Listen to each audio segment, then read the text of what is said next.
Hi, Mariam Cindy Xu. My school number is 33. I'm freshman in Class A. I'm going to read Jimmy Carter, Why I Believe the Mistreatment of Women is the #1 human rights abuse. As a matter of fact, I was trying to think about my career since I left the White House, and the best example I have is a cartoon in the New Yorker a couple of years ago. The little boy is looking up at his father, and he says, "Daddy, when I grow up, I want to be a former president." Laughter.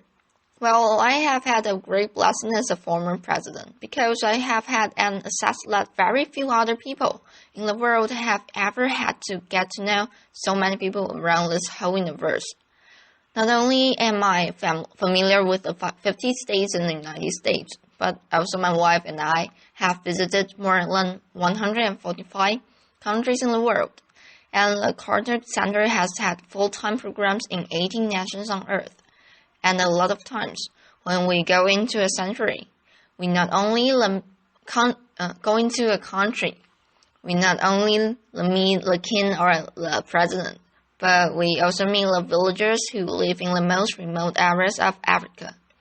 So our overall commitment at the Carter Center is to promote human rights, and knowing the world as I do, I can tell you without any equivocation that the #1 abuse of human rights on earth is, strangely, not addressed quite often, is the abuse of women and girls. Applause. There are a couple of reasons for this that I'll mention to begin with. First of all is the misinterpretation of religious scriptures, holy scriptures in the Bible, Old Testament, New Testament, Quran, and so forth. And these have been misinterpreted by men who are now in the ascendant position in the synagogues, in the churches, and in the mosques. And they interpret these roles to make sure that women are ordinarily relegated to a secondary position compared to men in the eyes of God. This is a very serious problem. It is ordinarily not addressed. A number of years ago, in the year 2000, I have been a Southern Baptist for 70 years. I tell you, I still teach in Sunday school every Sunday. I will be teaching this Sunday as well.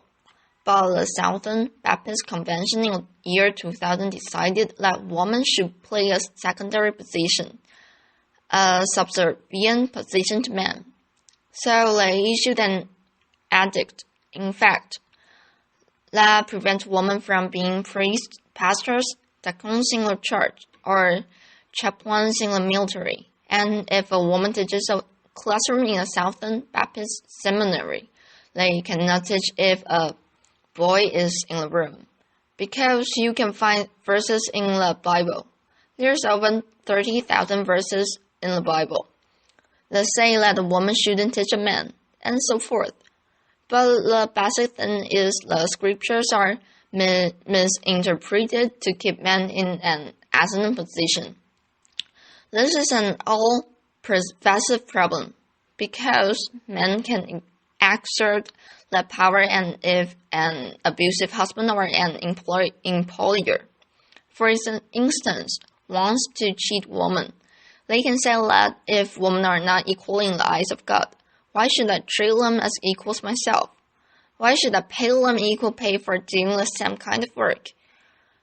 The other very serious blight that causes this problem is the excessive resort to violence, and that is increasing tremendously around the world. In the United States of America, for instance, we have had an enormous increase in abuse of poor people, mostly black people and minorities, by putting them in prison. When I was in office as governor of Georgia, 1 out of every 1,000 Americans were in prison. Nowadays, 7.3 people per 1,000 are in prison. That's a 7-fold increase. And since I left the White House, There's been an 800% increase in the number of women who are black who are in prison. We also have one of the only countries on earth that still has a death penalty that is a developed country. And we rank right alongside the countries that are most abusive in all elements of human rights in encouraging the death penalty. We're in California now. And I figured out the other day that California has spent $4 billion in convicting 13 people for the death penalty. If you add that up, that's $307 million it cost California to spend a person to be executed. Nebraska this week just passed a law abolishing the death penalty because it costs so much. Applause. So the resort to violence and abuse of poor people and helpless people is another cause of the increase and abuse of women. Let me just go down a very few abuses of human that concern me most, and I'll be fairly brief because I have a limited amount of time, as you know. One is genital mutilation. Genital mutilation is horrible and not known by American women, but in some countries, many countries, when a child is born as a girl, very soon in her life, her genitals are completely cut away by the so-called cutter who has a razor blade and a non-sterilized way. They remove the exterior parts of a woman's genitalia. And sometimes in more extreme cases, but not very rare cases, they sew the orifice up so the girl can just urinate or menstruate. And then when she gets married, the same cutter goes in and opens the orifice up so she can have sex. This is not a rare thing, although it's against the law in most countries. In Egypt, for instance, 91% of all females that live in Egypt today have been sexually mutilated in that way. In some countries, it's more than 98% of the women are cut that way before they reach maturity. This is a horrible affliction on all women that live in those countries. Another very serious thing is honor killings, where a family with misinterpretation, again, of a holy scripture, there's nothing in the Quran that mandates this. Well, execute a girl in their family if she is raped or if she marries a man that her father does not approve, or sometimes even if she wears inappropriate clothing. And this is done by members of her own family. So the family becomes murderers when the girl brings so-called disgrace to the family. And an analysis was done in Egypt not so long ago by the United Nations, and it showed that 75% of these murders of a girl are perpetrated by the father, the uncle, or the brother, but 25% of the murders are conducted by women.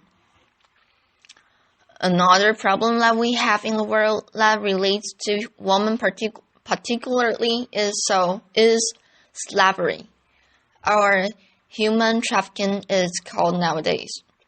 There were about 12.5 million people sold from Africa into slavery in the New World back in the 19th century and the 18th century.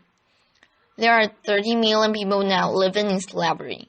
The United States Department of State now has a mandate from Congress to give a report every year.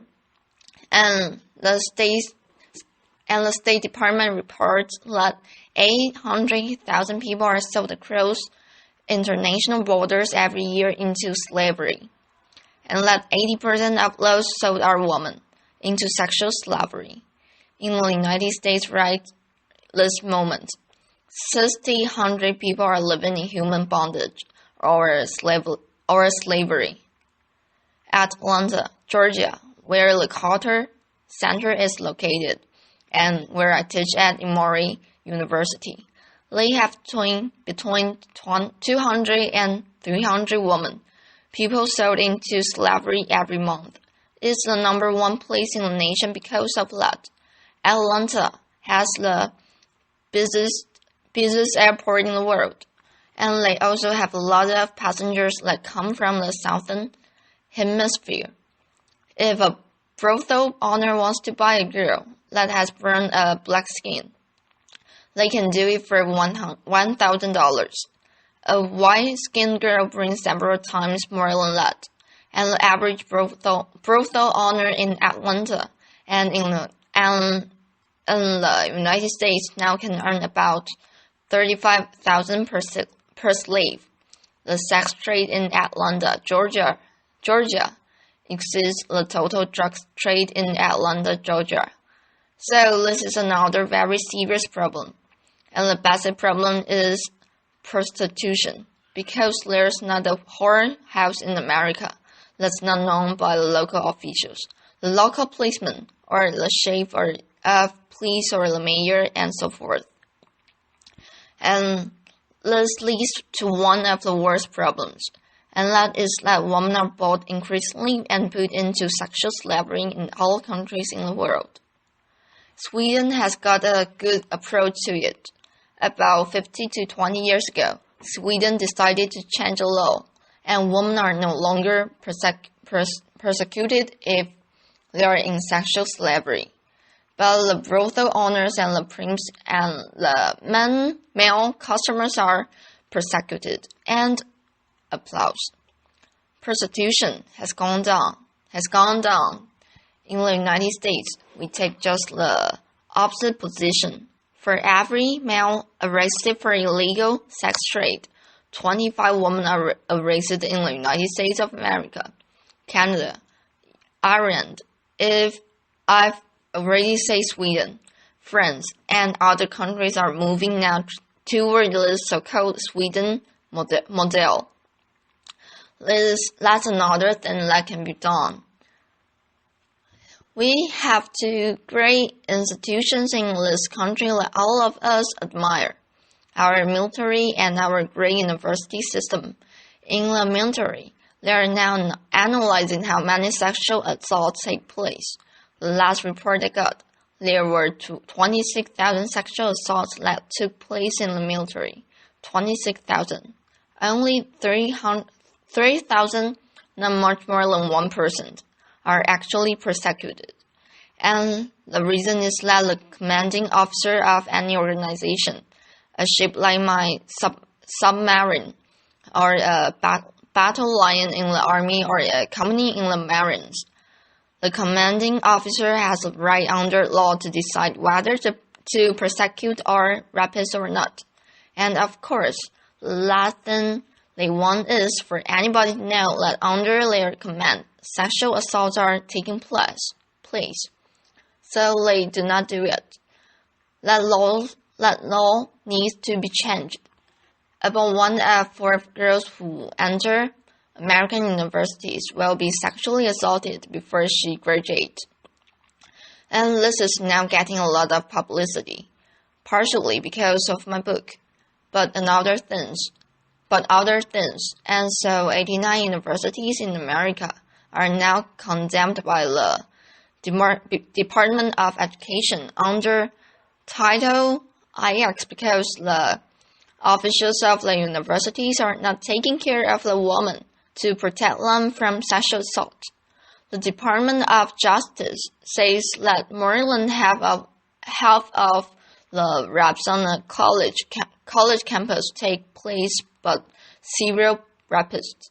Because outside of the university system, if they rape somebody, they'll be persecuted. But when they get on the university campus, they can rape with impunity. They are not persecuted. Those are the kinds of things that go on in our society. Another thing that very serious about abuse of women and girls is the lack of equal pay for equal work. As you know, applause. And this is sometimes misinterpreted. But for full-time employment, a woman in the United States now gets 23% less than a man. When I became president, the difference was 39%. So we've made some progress, partially because I was president and so forth. Applause, laughter. But in the last 15 years, there's been no progress made. So it's been just about 23 or 24% difference for the last 50 years. These are the kind of things that go on. If you take the Fortune 500 companies, 23 of them have women CEOs. Out of 500 and those CEOs, I need not to tell you, make less than an average than the other CEOs. Well, that's what goes on in our country. Another problem with the United States is we are the most work-like nation on earth. We have been to war with about 25 different countries since the Second World War. Sometimes we've had soldiers on the ground fighting. The other times we've been flying overhead dropping bombs on people. Other times, of course, now we have drones that attack people and so forth. We've been at war with 25 different countries or more since the Second World War. There was 4 years, I won't say which ones, where we didn't. Applause. We didn't drop a bomb. We didn't launch a missile. We didn't fire a bullet. But anyway, those kinds of things, the resort to violence and the misinterpretation of the Holy Scriptures are what causes, and the basic causes of abuse of women and girls. There's one more basic cause that I need not mention, and that is that in general, men don't give a damn. Applause. That's true. The average man that might say, I'm against the abuse of women and girls quietly accepts the privileged position that we occupy. And this is very similar to what I knew when I was a child. When separate but equal and existed, racial discrimination legally had existed for 100 years from 1865 at the end of the war between the states, the Civil War, all the way up to the 1960s, when Lyndon Johnson got the bills passed for equal rights. But during that time, there were many white people that didn't think that racial discrimination was okay. But they stayed quiet because they enjoyed the privileges of better jobs, unique access to jury duty, better schools, and everything else. And that's the same thing that exists today. Because the average man really doesn't care. Even though they say, I'm against discrimination against girls and women, they enjoy a privileged position. And it's very difficult to get the majority of men who control the university system, the majority of men that control the military system, the majority of men that control the governments of the world, and the majority of men that control the great religions. So what is the best thing that we need to do today? I would say the best thing that we could do today is for the women in the powerful nations like this one, and where you come from, Europe and so forth, who have influenced and who have freedom to speak and to act, need to take the responsibility on yourselves to be more forceful and demanding an end to racial discrimination against girls and women all over the world. The average woman in Egypt doesn't have much to say about her daughters getting genitally mutilated and so forth.